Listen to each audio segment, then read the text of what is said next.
Hello everyone, तो कैसे हो आप सब। आज के इस वीडियो में दोस्तों मैं आपको बताने वाला हूं कि मशीन लर्निंग की कोडिंग कैसे करनी चाहिए, कहां से करनी चाहिए और हमें किस तरीके से।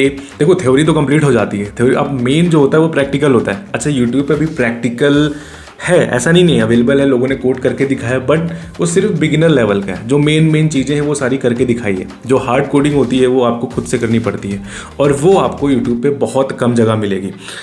जो मिलेगी भी ये कोडिंग वो मिलेगी आपको पेड कोर्सेस में, और हम तो फ्री वाले हैं, तो हम फ्री में बताऊंगा कैसे करना है सारी चीज़ें। और क्योंकि देखो, कोडिंग जो होती है वो करनी खुद से ही आपको, कोई करने नहीं आएगा, करनी आपको ही है। आपको ही कोई भी तुम एल्गोरिथम में कुछ भी कोई भी प्रोजेक्ट बना रहे होते हो, डेटा साइंस पे या फिर मशीन लर्निंग में या जनरेटिव एआई में, कुछ भी तुम कोई एप्लीकेशन में API बना रहे हो, कुछ भी कर रहे होते हो, तो coding at the end of the day करनी तुम्हें ही होती है।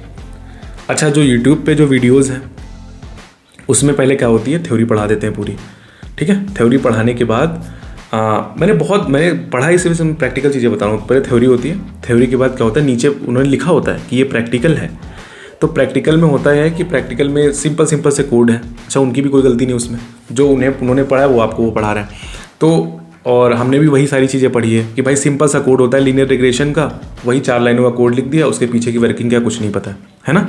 तो देखो, अगर आपने थ्योरी कंप्लीट कर ली, कोई भी कोर्स कहीं से भी करें, हमसे कोई मतलब नहीं उससे, किसी से भी किया, बस आप पढ़ रहे हो, आपने कोई कोर्स सपोज कहीं से कंप्लीट कर लिया, आपने कंप्लीट करने के बाद उसके बाद आपको कोडिंग पे जाना है। तो कोडिंग के लिए सबसे बढ़िया है कोई अच्छी वेबसाइट चुन लो। मुझे लगता है कि कुछ लोग ऐसे भी होते हैं जिनको वीडियोज़ में नहीं पसंद समझ में आता है, बट वो जब खुद से पढ़ते हैं चीज़ें तो उन्हें ज़्यादा समझ में आता है। तो जैसे कि आप कुछ वेबसाइट है, जैसे टूवर्ड्स डेटा साइंस ले लो, स्टैक ओवरफ्लो ले लो, जो भी ये मशीन लर्निंग कुछ बढ़िया वेबसाइट है, इनसे ले लो, क्योंकि इन पे लोग ब्लॉग भी डालते रहते हैं, नई चीज़ें आती रहती हैं, तो नई चीज़ें तुम सीखते हुए, जैसे ईजी स्निपेट नहीं बोलता, लर्न इन पब्लिक। तो ये सारी चीज़ें ज़रूरी है, ज़िंदगी में अपडेट होना बहुत ज़रूरी है, क्या ट्रेंड चल रहा है सारी चीज़ें देखनी ज़रूरी है। तो वही पुरानी रीति मत अपनाओ कि जैसे जैसे चल रहा है पुरानी वही चीज़ें, लीनियर रिग्रेशन वही करते जा रहे हैं। भाई धीरे धीरे चीज़ें बढ़ रही हैं, ठीक है। तो आपको करना क्या है, इन वेबसाइट्स को फॉलो करो, और अगर आपको खुद से पढ़ने में ज़्यादा अच्छा लगता है तो आप खुद से पढ़ो इन वेबसाइट पे, और जो कोड है खुद से रन करो। जो एरर आए इन वेबसाइट पे, जैसे स्टैक ओवरफ्लो, कोई भी एरर है जाके देखो। ऐसे ही कोई एरर हो जिसका सोल्यूशन ना मिले ना, मैक्सिमम एरर का सोल्यूशन आपको वहाँ से मिल जाता है, तो आप ज़्यादा सीखोगे वहाँ से। दूसरी बात, और ये नहीं कि आप वहाँ से हेल्प ना लो, हेल्प लो भाई, हेल्प अगर वो भी कोड करवा रहे हैं तो उस कोड को भी करो, लेकिन उसके कोड के साथ साथ सबसे मेन है आपका डॉक्यूमेंटेशन पढ़ना बहुत ज़रूरी, रीड करना ज़रूरी है, क्योंकि सारी चीज़ें उसमें अवेलेबल होती हैं। क्या कोड है, कोई भी चीज़ आप करो, आप नमपाई कर रहे हो, पांडास कर रहे हो, साइकिट-लेन कर रहे हो, उसका जो डॉक्यूमेंटेशन है वो आप ज़रूर देखो, ठीक है। वो देखना बहुत ज़रूरी, क्योंकि आपको करना सब at the end of the day खुद ही से है, सब कुछ खुद ही से पढ़ना है। और अगर अच्छे से खुद मशीन लर्निंग की कोडिंग करनी है तो बिना डॉक्यूमेंटेशन के नहीं हो सकती। जो मैंने वेबसाइट बनाई बिना उसके नहीं हो सकती, है ना। तो डॉक्यूमेंटेशन का यूज करना, देखो डॉक्यूमेंटेशन बहुत मेन होता है। जब आप मशीन लर्निंग पढ़ रहे होते हो तो कोई भी अगर पढ़ा भी रहा होता है यूट्यूब पे, देखो डॉक्यूमेंटेशन का यूज़ बहुत करता है, क्योंकि सारी चीज़ें डॉक्यूमेंटेशन में अवेलेबल होती हैं। कोई भी कोड कर रहे हो, कुछ भी कर रहे हो, मशीन लर्निंग की सारी चीज़ें जो भी हैं उस पर्टिकुलर डॉक्यूमेंटेशन में होती हैं, तो सारी चीज़ें आप अच्छे से सीखोगे, है ना।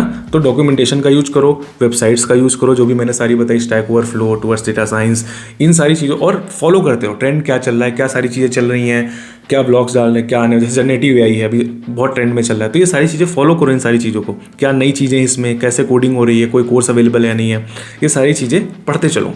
तो मेरा मानना ये है कि आप कोई वेबसाइट अच्छी से चूज़ कर लो जहाँ पे सारे कोडिंग, नई ब्लॉग्स, नई चीज़ें सीखने को मिले, वो सारे। और कोडिंग, मशीन लर्निंग की कोडिंग के लिए डॉक्यूमेंटेशन सबसे ज़्यादा ज़रूरी है। ChatGPT का भाई यूज़ करो, सारी चीज़ें उसमें सही नहीं आती, कभी कोड उसमें गलत भी हो जाता है, बट अगर आप डेली बेसिस पे सारी चीज़ें प्रैक्टिस कर रहे हो मशीन लर्निंग कोडिंग की, तो आप समझ जाओगे कि कहाँ प्रॉब्लम है, कहाँ दिक्कत है।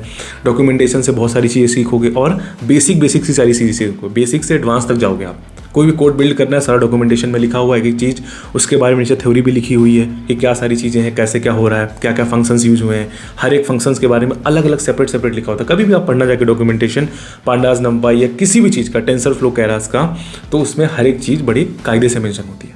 तो वीडियोस को भी फॉलो करो, उसमें जो हल्के फुल्के जो भी कोड उन्होंने कराए हैं, जो भी कोडिंग कराई, जो छोटे प्रोजेक्ट बनाए हैं, उनको भी बनाओ, लेकिन उसके साथ साथ आप डॉक्यूमेंटेशन, वेबसाइट्स, इन सारी चीज़ों पे भी ध्यान दो। यहाँ से सीखने की कोशिश थोड़ा ज़्यादा करो। तो दोस्तों, अगर वीडियो पसंद आया तो वीडियो को लाइक करो, और ऐसे ही वीडियो के लिए दोस्तों आप हमें कमेंट सेक्शन में सजेशन देना ना भूलें। तब तक के लिए दोस्तों धन्यवाद।